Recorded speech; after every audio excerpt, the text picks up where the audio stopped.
Yo, yo, yo, yo, yo, yo, yo, yo, yo. What the fuck is up, fight fans? It's your man 3K the Boss, aka Mr. Two Hands Up.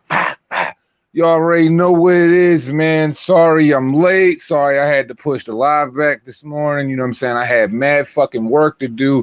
I'm just fucking getting off. It was a hell of a fucking thunderstorm on the way fucking home. Could barely see. Had to push like 45-mile MPHs just to make it here. And you know how you got them little in-house rituals you got to do as soon as you get home and shit after you had a long day. So yeah, I was pretty much on that kind of time. But we here though. So shout out to everybody who's in the fucking building. And you know what I'm saying? Shout out to those people that's going to show up. You know what I mean? Hope everybody good. Let's get it. Boxing God, what's goody, King? How you feeling? DT3 the Boom Man, what's popping with you? MBBC, salute. MBBC forever. Y'all already know the movement. Gotti Line Ace the OG says Reaper Gang fam, what's up? Two hand salute. Salute to you, my G. Hope everything's good, man. Hope you out here prospering. How you prosper? Miguel, what it do, King? How you feeling this evening? Man, I'm just chilling, man. I can't call it. So yeah, you know what I'm saying? Hey, DT3, man, look, man, you more than welcome to come up, bro. I'll put the invite in the description if you want to. Let me do that for you real quick. Just in case.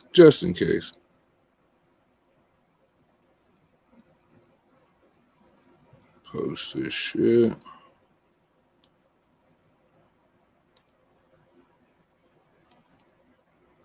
Hold on, guys, 1 second.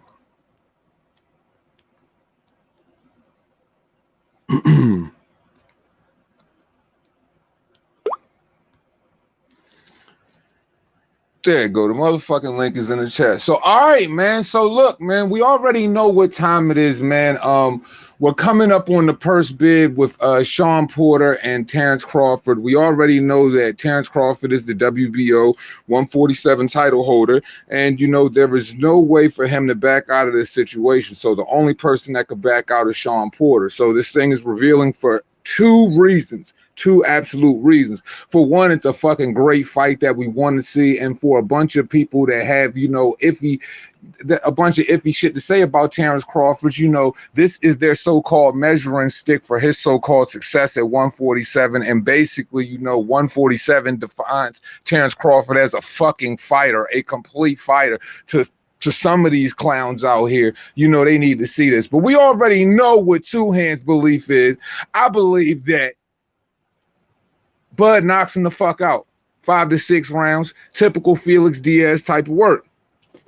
And the other reason we want to see, and the other reason is, man, we're going to see if Shaun Porter is really going to follow through with this shit. He said this is the type of fight that defines his career. So I want to see definitively if he really bought that action, if he bought that life, if he was complaining about the purses, if Bob Arum wasn't willing to put up enough money, if it was beneath his standards, when we already know what, he only took like $1 mil, $2 mil to fight Errol Spence. And you know, Bob was willing to match that. So if it's beneath your standards, you know what I'm saying? Hey, man, let's see what, you know, the purse bid is going to be. And that's the reason why I put the TRILLER splash in the comments, because this is the perfect opportunity for not necessarily an upstart, but an you know, because they big in the media world, but an upstart in boxing.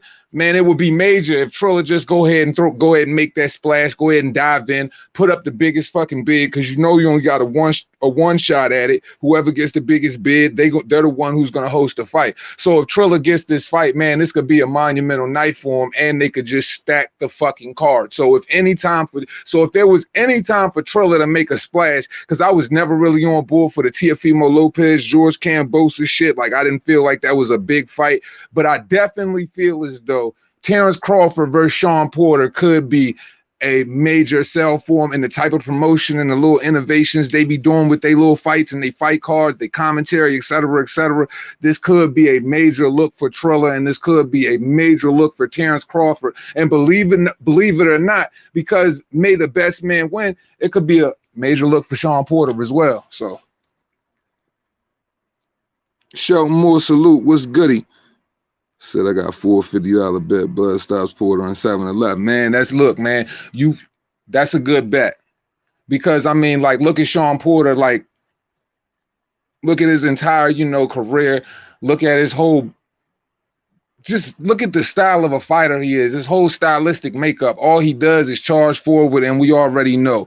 Bud Crawford, the one thing he does best is time the shit out of people. So, you know, he's in perfect position to get timed the fuck out of by Terrence Crawford with the right or the left hand, because we know that Terrence Crawford is a very technical, strong switch hitter in both hands. So, you know, it could be it's a rough night for Shaun Porter either way. But for those who do have belief because they seen him go the distance with Errol Spence, bro, once again, two completely different fighters. You got the flat-footed guy who's got his feet stuck in the mud, who's pretty streamlined, comes at it one-dimensional, fights just like freaking Jermell Charlo, you know, pretty much the usual redundant Derrick James school of thought. And then we got another individual, you don't even know how he's going to fight you. You don't know if he's going to bang on the inside, bang on the outside, catch and shoot. You don't know if he's going to fight off the back foot or what. Like, Terrence Crawford has so many options, so many options. So, yeah, that's a hell of a bet. Cash that shit in, my G. Definitely cash that shit all the way in.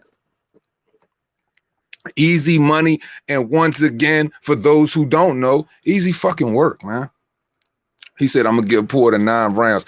Yeah, man. I feel like anybody giving them more than 9 rounds, you're just doing it out of a simple respect and the fact that you like Shaun and all of the things he stands for. You know, I'm very hard on Shaun Porter, so I definitely want to say this. Salute to Shaun Porter and everything he's given to the sport, because, you know, he is an excellent role model for the youth that's coming up and all of the, you know, the up-and-coming boxers. You know, he is somebody that you could definitely look at his career and say, yo, walking it like that, you know what I'm saying, definitely makes you a hell of a fucking guy. You know, I'm hard on him as far as a boxer because I'm not his biggest fan, but I'm hard on all boxers, you know what I'm saying?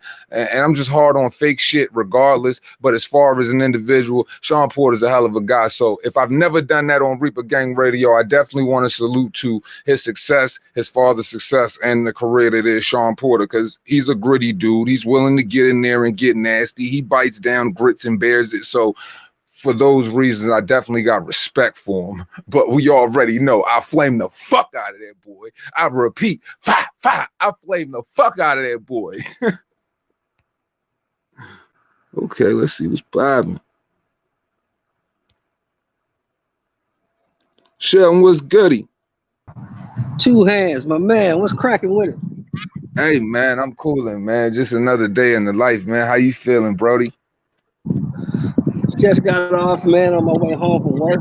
Saw you pop up on my notifications like, oh, shit, let me holler at my boy right quick. I ain't hollered at him in a minute.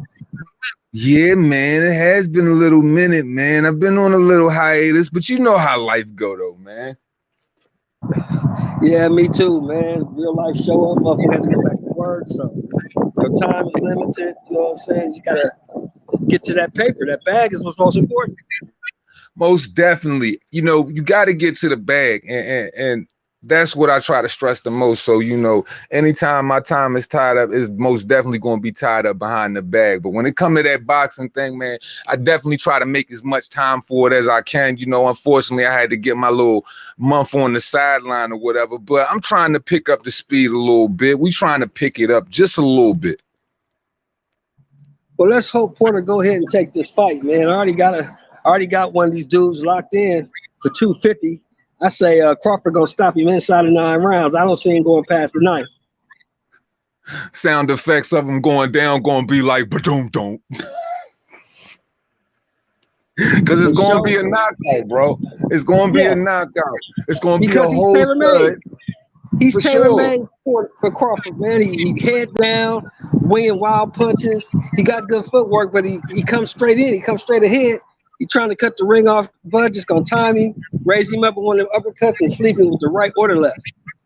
It's typical night, you know, and easy work for Bud Crawford. You know, like I said, man, Shaun Porter, you know, And once again, just like you just said, all of the things Shaun Porter is just tailor-made for Bud. And unfortunately, you know, I really want to see this fight, even though I feel as though Shaun doesn't stand a chance, because, man, something has got to give for the boxing fans out here, man, this year. It's been a very shitty, very slow summer, man. So let's just fire off, you know, and just have a fire-ass fall, fire-ass winner, you know what I'm saying? And Shaun Porter and Bud Crawford could be a very, very big part of that. And it's just a fight that would really, really revive and breathe some air back in the 147. Man, we need some action there.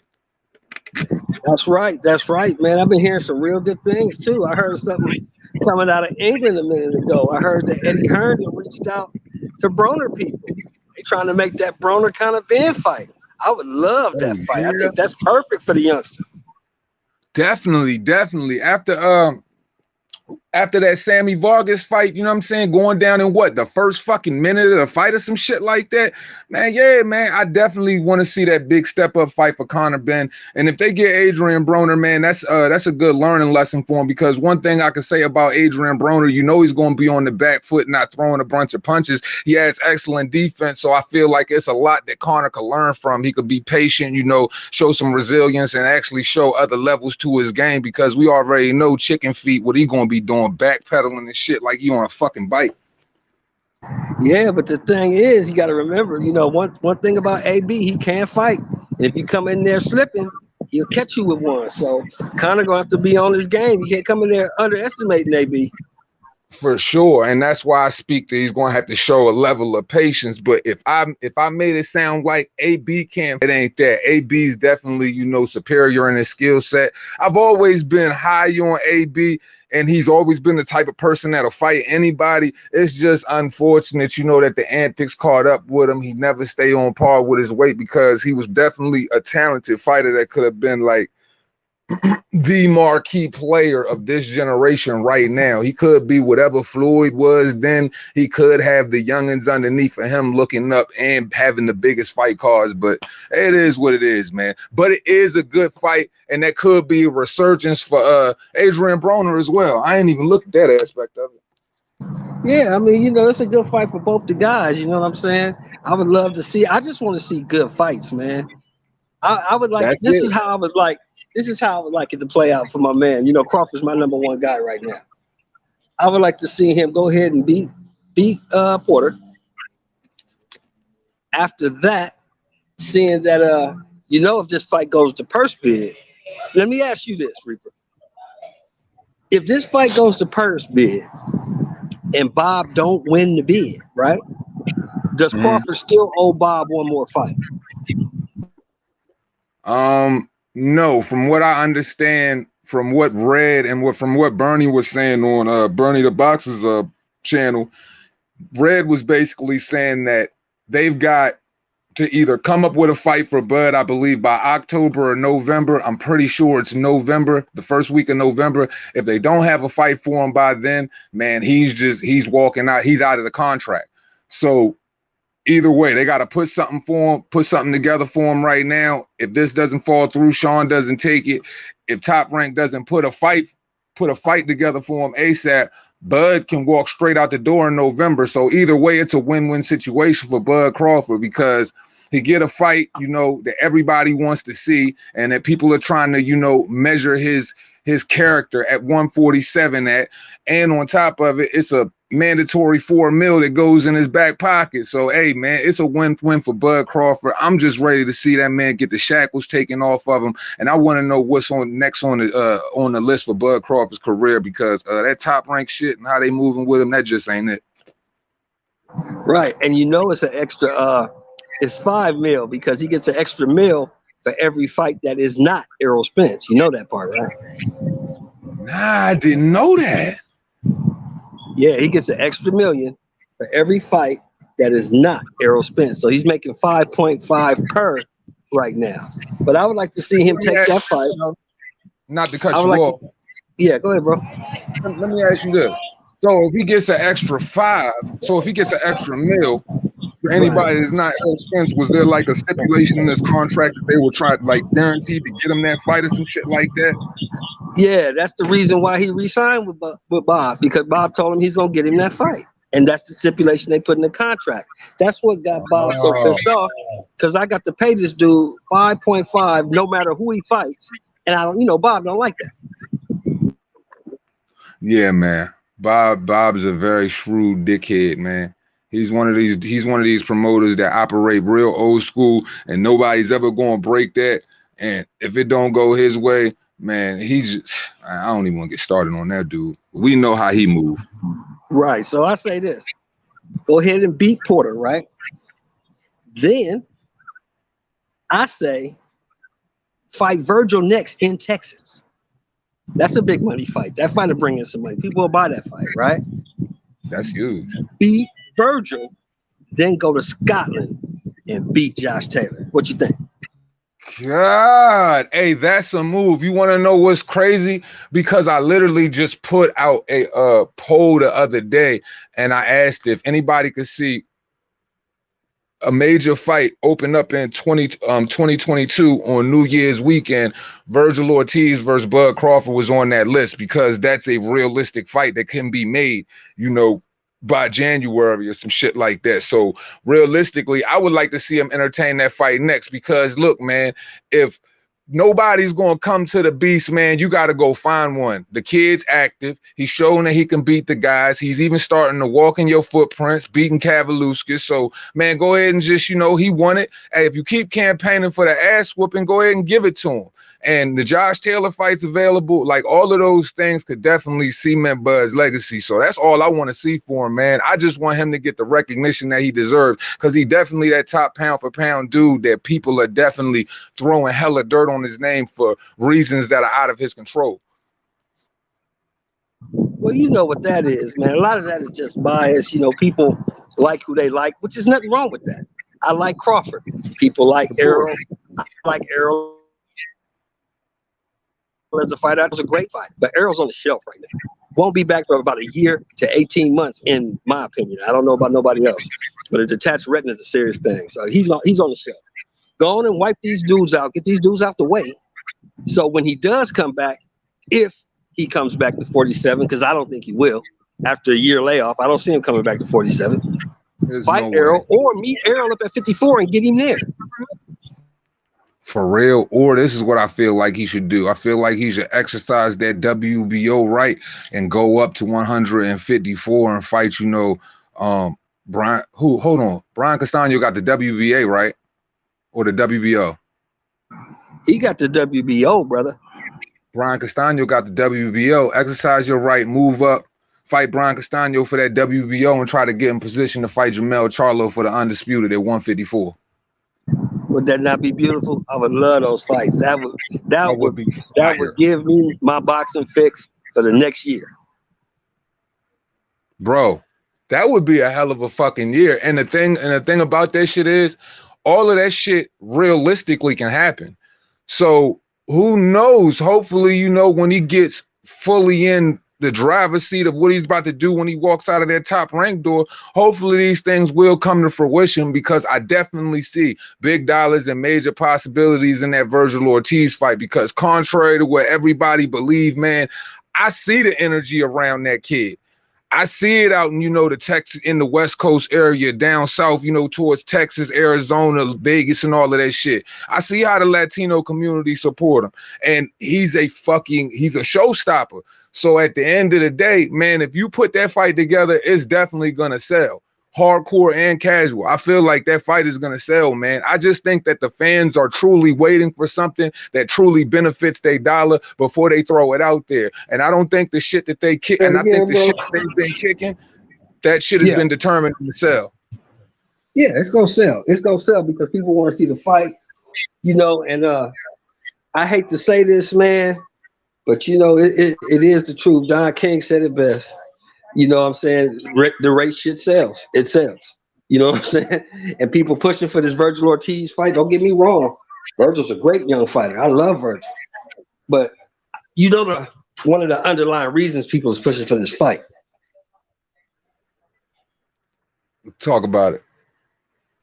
Well, they want to see this man lose. They keep saying this man ain't nothing. He ain't fought nobody. Well, here's my thing about that.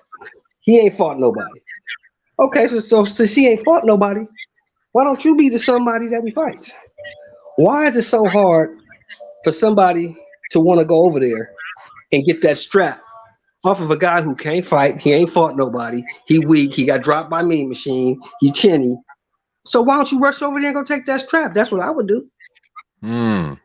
You want to know it's crazy that you said that, because I literally just said the other day, I said it's funny the hypocrisy in boxing and the fake shit that these fans be on, because, you know, they criticize Bud for going into the wheelhouse, banging inside with a hell of a puncher at 147 in Cavaluskis, Mean Machine for those who don't know. And then Virgil Ortiz goes out to fight him and gets dropped twice and nobody says anything about it. But they say it's a hell of a fight. The kid showed true grit, et cetera, but nobody talks about the knockdowns. And I see, I'm not here to talk about the knockdowns because I know what it is in boxing. You know, at the end of the day, I just find it funny that, you know, the contradictions and how it doesn't carry over in the conversation to Virgil Ortiz. But this is the guy everybody wants Bud Crawford to fight. Since Bud has that criticism, I feel as though Virgil Ortiz should share. So, you know, a lot of the things that people identify with when it comes to Bud Crawford and you know, the necessary hate that he gets, how can you not say it's real when I can go ahead and point out that stark contradiction right there and nobody says anything? Yeah, I mean, you know, that's what they always say. Well, he got dropped by this guy. He got dropped by that guy. This guy hurt him. Yeah. My comeback is the same. Okay, so what happened to those guys that did all that? Absolutely. What happened to them? They all got stopped, did they not? All of them. So I don't see what you mean about somebody getting hit and hurt. Shit, last time I checked, Henry Cooper knocked the shit out of Ali, didn't he? And what happened to Henry Cooper? He got stopped. That's the difference. That's the difference. See, it doesn't matter if you get hit. What matters is what you do when you get hit. But that's the part they leave out.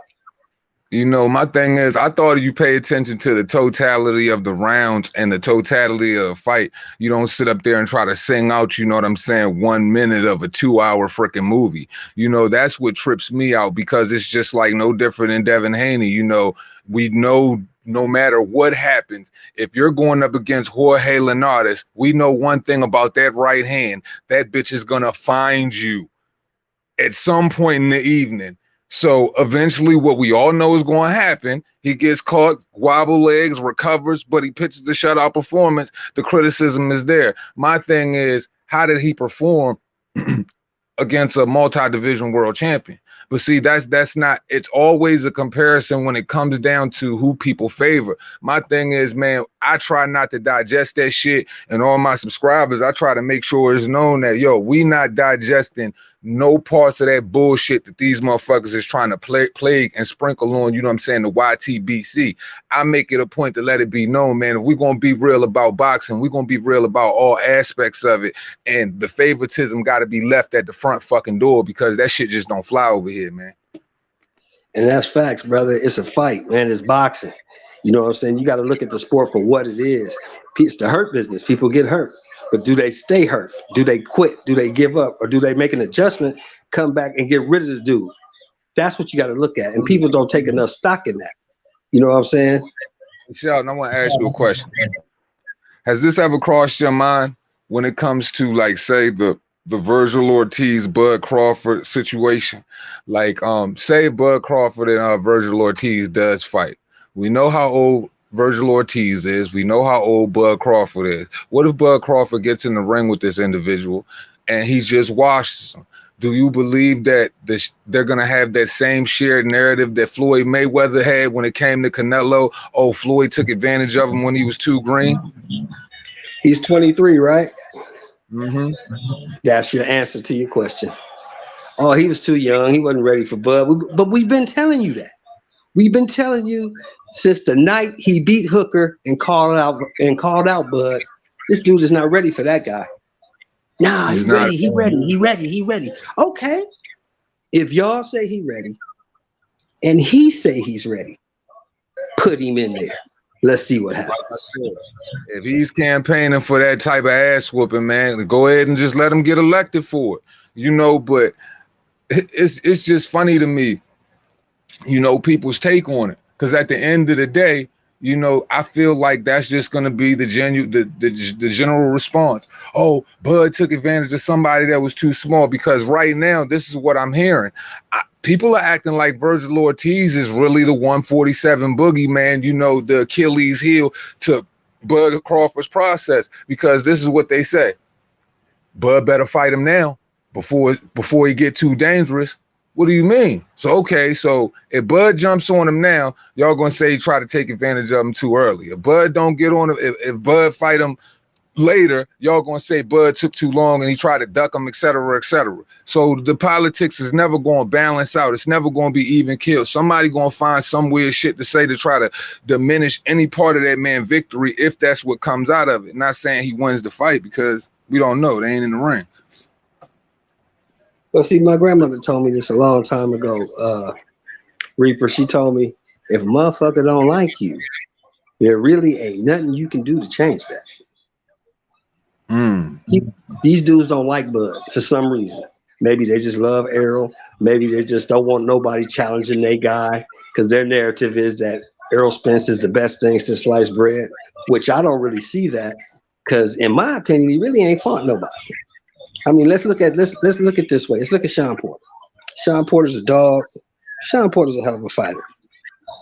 Every time Shaun Porter has stepped up in competition at 147 pounds, what happened? He came up short.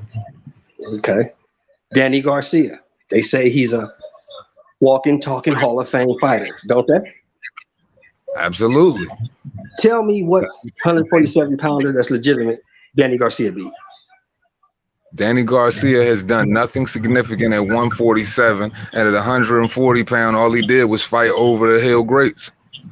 So I'm saying, this is my point, right? What has this guy done to have this super monster killer resume? All I've seen Errol Spence do is beat the guys that they put in front of him. That's what he's supposed to do. All I've seen Bud Crawford do is beat the guys they put in front of him. That's what he's supposed to do. That doesn't make Errol this much better than Bud. That doesn't make Bud this much better than Errol. That means these two guys need to just fight each other and end all the nonsense. That's all I'm saying.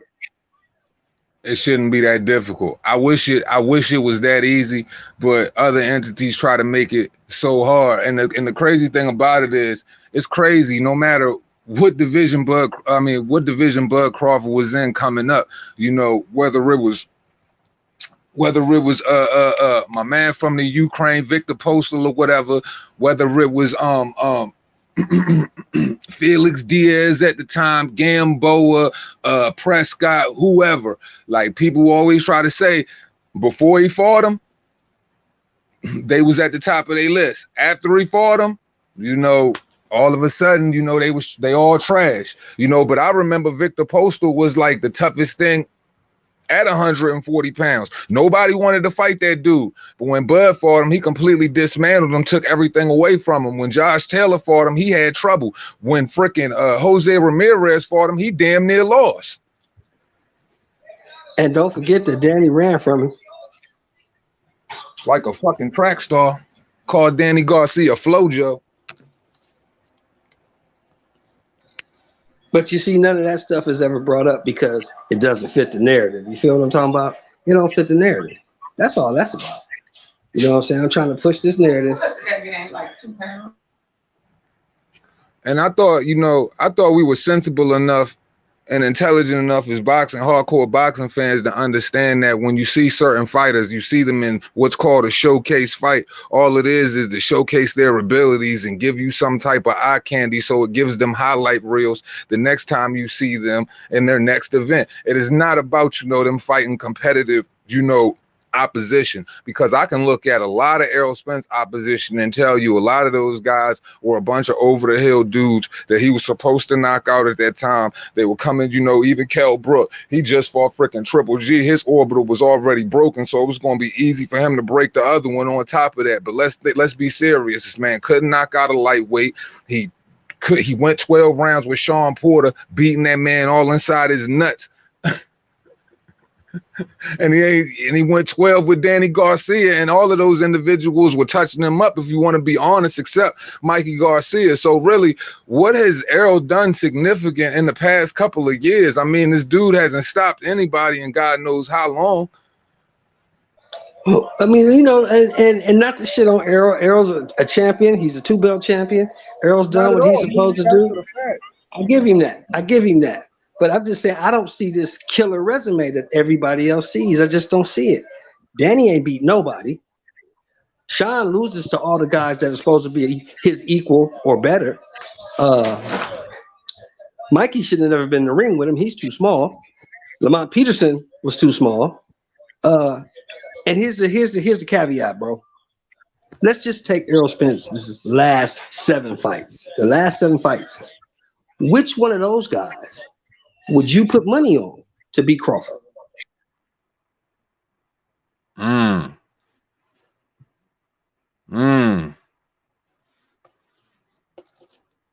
a one. I mean, let's just keep it honest. It's just like with the Shaun Porter. You know, that's how I get to I finally pressured somebody into the 250 bet I was telling you about, right? Mm-hmm. They telling me Shaun Porter's this, Shaun Porter's that, Shaun Porter's this. Well, what you like him for? Since you like him so much, how much you like him for? Because I got 250 say he don't make it out of the 9th round. So how much you like him for? Oh, see, I wasn't saying all that. Oh, okay, I got you. See, that's what I love about the aspect of betting. And I'm not really a gambling man, but when I do, I feel like I make the smartest bets I possibly can.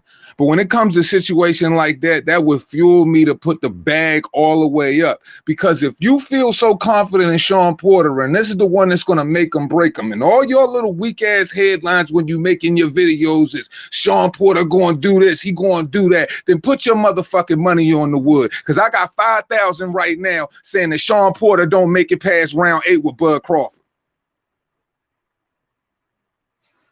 I mean it. I give any nigga my cash app if they want to take the bet.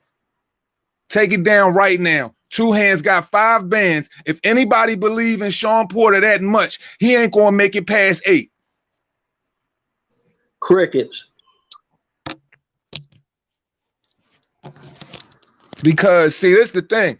I'm tuned in to where y'all dudes is tuned in with your emotions, or maybe you just like being controversial, or maybe you just don't like dude. You know, I think a little bit differently. I'm a little indifferent. So what I'm saying is, if you're that confident, let's do it.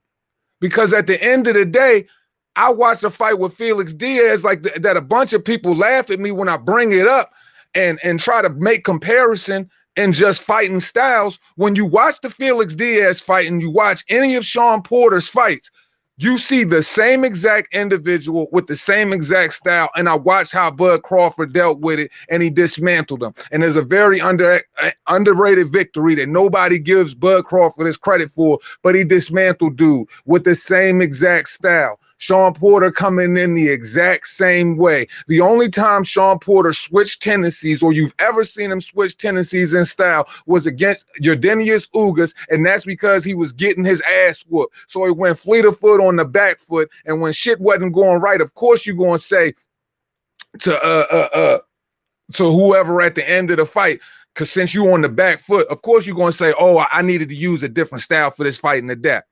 So you going on the back foot against a back foot counter defensive fighter, man, get the fuck out of here. That dude was beating your ass, and Jordanius Ugas just got robbed because they was trying to make the Errol Spence fight. So basically what I'm saying is I'm not picking this fight, or I don't have so much confidence in Bud just because there's favoritism there. No, it's not that. I've seen this story before. I've seen this story play out several times before, and it always ends the same. With the fucking raging bull chasing the red cloth ended up with his head hitting the wall. Cause Shaun gonna miss. And if anybody willing to do it, I'm gonna get paid. Cause if Sheldon getting paid, goddamn it, he got my blood boiling and I'm feeling like I want to get paid too. This is the type of shit I like. Real talk, you know what I'm saying? It's all about the skill set, man. You watch the skill set, you watch the fighter, you see what he's done in the ring against multiple opponents. The guy, I think, is the best guy out there right now at 47. I don't see nobody who can match his skill set and the dog that he got in. That's what I was about to say. The nigga is mean, bruh. He got a whole different type of dog in him. I'm talking about he got some razor's edge pit in his blood. I'm telling you, he's different. But you don't see that unless you're looking for it. You don't see that unless you're looking for it. If you don't want to see it, you're going to make all your excuses. You're going to bring up Velasquez. You're going to bring up Gamboa. And people forget, Gamboa was an undefeated two-weight champion when he fought him. Facts. Gamboa was that dude. He was that dude. That was the boogeyman at the time nobody wanted to see. That fight was for real. That was the biggest fight in that division at that time. And really, a lot of people was picking Gamboa.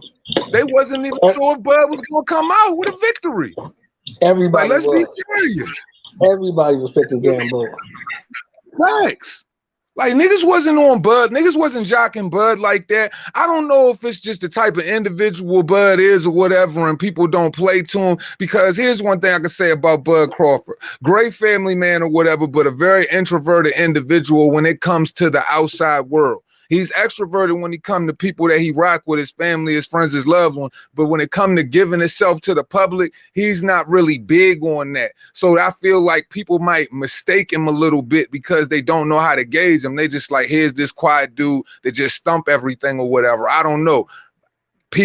Some people just might take to appeal and a little flash a little bit more. They just, I don't know, maybe humility just bothers people. I don't fucking know, but he just don't really give himself to the public like that, which I understand reasons why. But maybe if he did that a little bit more, it might help his case a little bit when it comes to the public. But like I said, I'm the type of individual where I'm not trying to convince you to like me. So I don't expect Bud Crawford to be that way, and we shouldn't expect anybody to be that way. Let me ask you a question, brother. Was Marvin Hagler that way? Not at all. But he won't talk to no goddamn body. But you know, and that's what it's about. That's what I think it's about. It's about because these other cats be giving interviews and rocking with these dudes, and since Bud don't do that, now we got to shit on him. For real.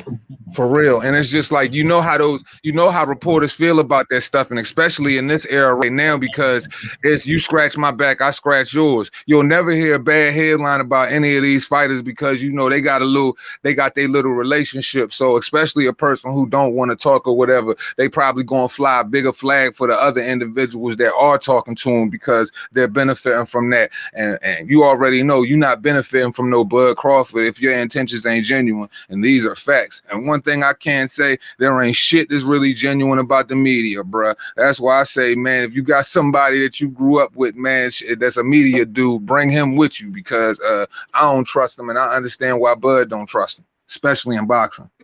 Well, it's common sense if you look at brother what's put out. And we ain't gonna even say, I ain't gonna say their name, but you know who I'm talking about, right?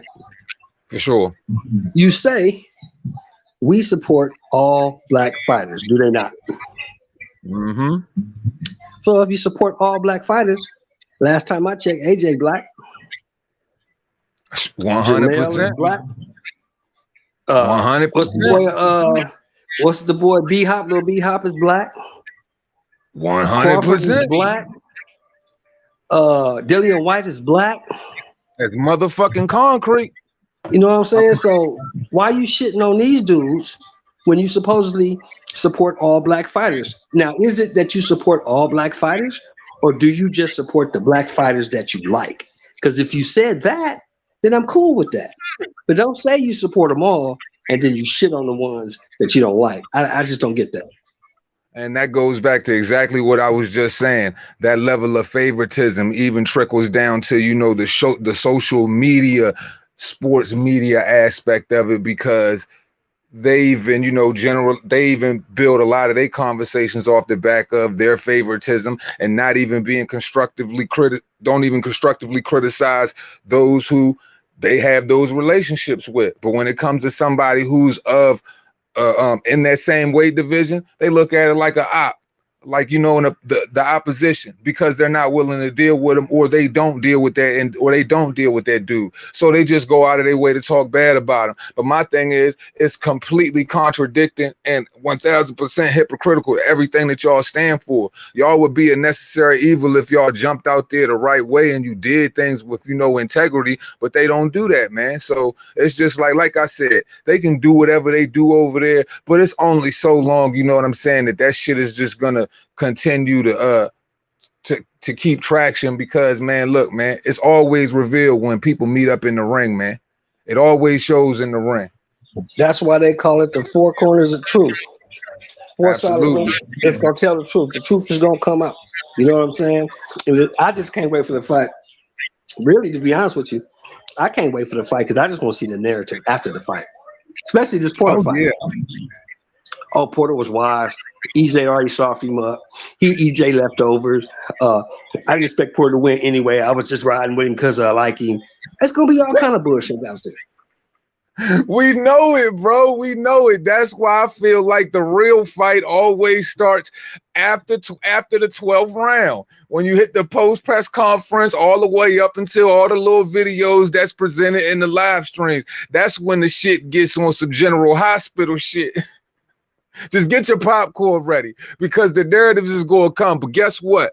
The flip-flops they're going to put on their foot thongs, because you know they're going to be flip-flopping like sandy beaches. They're going to go from Bud haters to Bud fans in the same way they did Tyson Fury when Deontay Wilder lost, and in the same way some people even came over and started being fans of Anthony Joshua when Deontay lost. So you know how they play it, man. They always going to find a fan of a winner, man. They just favor the winners. It's kind of like that one guy, that one friend you has that changes his favorite football team every year depending on who wins the Super Bowl. Motherfucker rooting for the New England Patriots don't even know where Massachusetts is. For real.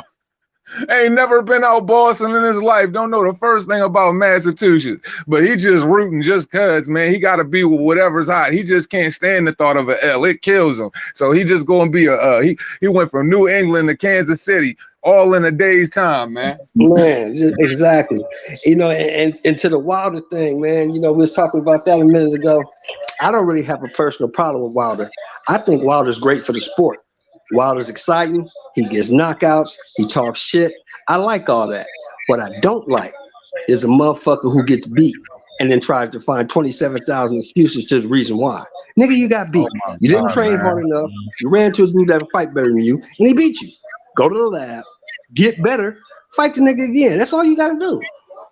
For real, I'm listening to all this dude excuses, man. I'm just sitting back like, what the fuck is this, man? This shit sound like the Sisterhood of the Traveling Pants or some shit like that. All these fucking excuses. But you know, hey, man, some people, and that's what happens when you ego stroke 24/7 and you got nothing but yes men around you. Because if you did have the right people around you, you would be accepting the loss for what it is. I tell people all the time, you're going to continue, you know, having the actions of a loser if you don't, you know, if you don't own your shit. You got it. Look, man, you can't be living in denial, especially in the fight game, because that's going to be the one thing that truly physically hurts you. That shit can really, really damage you, bro. So and be here's careful. a question for you, Reaper. Here's a question for you. Let me ask you this. If you truly feel that the only reason why you lost was because the man cheated, there's nothing you did wrong. The Nevada State Athletic Commission was against you. The ref was drunk, crab in the bucket. The judges were against you. He had the complexion for the protection. If you really believe all that, right? What is your incentive to improve? Because you don't think you did anything wrong. That's a very good point, and I've never highlighted that or even looked at it from that point of view. Rationally speaking, yeah, that is a very good point. If you do believe all of those things, and he is that warped to believe so, why would you feel as though you need to improve anything?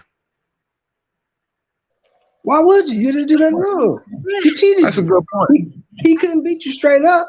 So why do you have to do anything different? And I heard him say it a couple months back, and I was like, "Yep, that's why he's gonna lose." He said, "Oh yeah, I still only need to be perfect for 2 seconds." I said, "Yep." He still think the same way. Ain't nothing gonna change. I can't refute that. I can't say one word to refute anything that you just said, because that is a very good point. And I've never even looked at it from that aspect. And honestly, I feel like I owe Deontay Wilder that much, because if you truly do believe that, and I must underestimated delusions or whatever from me, hypothetically speaking.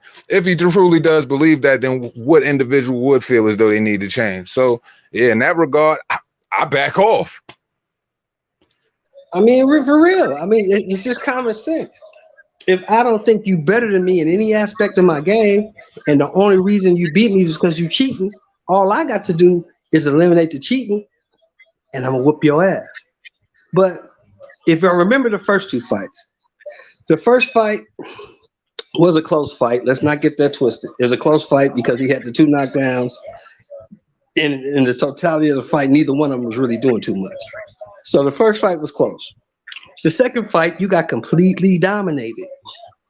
Completely dominated. Cheating or spiked water be damned, you got dominated. Motherfucker was like so a match. If you don't change something in your psyche, in your game plan, in your fighting style, more than likely the same thing's gonna happen again, no?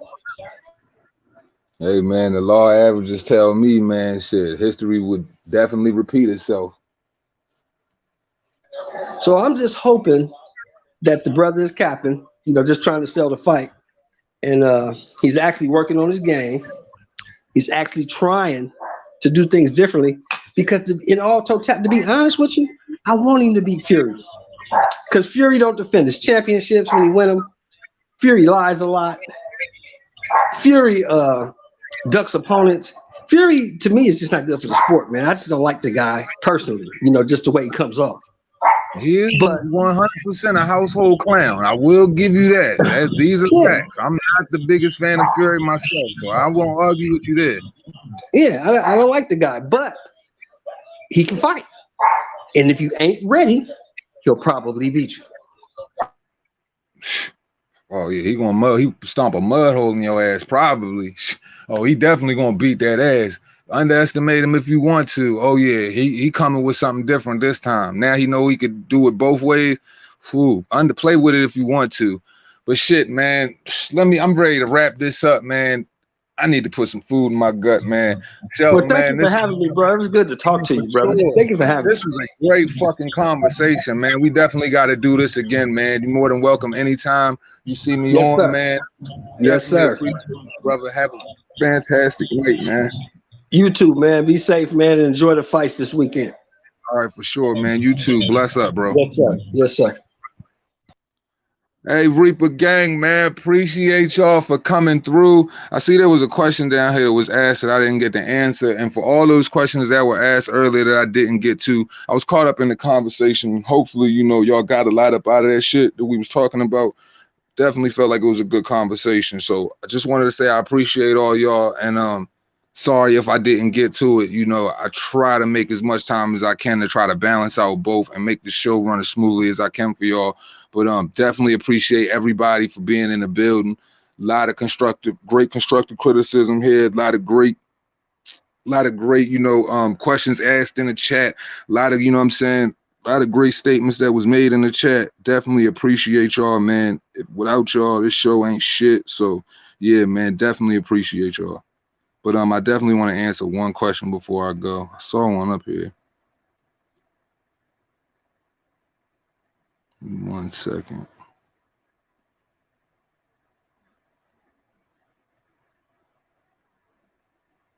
Stop typing. I just saw that damn comment, man.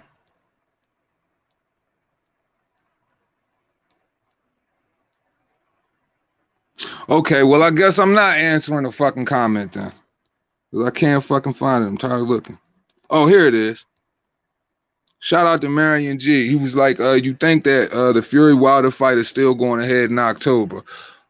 I'm 50-50 on it right now. You know, with the way boxing has been working out this year, man, anything is possible, you know, but I really do hope it goes through, man, because like I said, regardless of whatever, it does give me something to look forward to, even though I could care less about this fight. But the way, like I said, this year in boxing has been going, man, we need anything that's going to set the fall, you know what I'm saying, the fall up. I mean, the fall could set up for a great winner. Who fucking knows, man? We got Anthony Joshua on the 25th. So if we walk into Tyson Fury and Deontay Wilder too, I'll be grateful for that, considering all of the fuck ups. But will it happen? We don't know. Hopefully Tyson Fury is just tired of this merry-go-round and he ready to get off of it, man. And yeah, at the end of the day, may the best fucking retard win, because both of those niggas dumb as hell. But anyway, man, everybody have a great night, man. Appreciate y'all for stopping through with the Reaper, man. You already know, as we always say at the end of this shit, it costs you nothing to pay a nigga no mind. Respect, man. Y'all be safe out here. Enjoy your weekend. Peace. Oh yeah. I'm gonna see y'all motherfucking Sunday morning for Super Nipple Sunday. Yeah, we're gonna turn up. But yeah, that's about it though. Respect.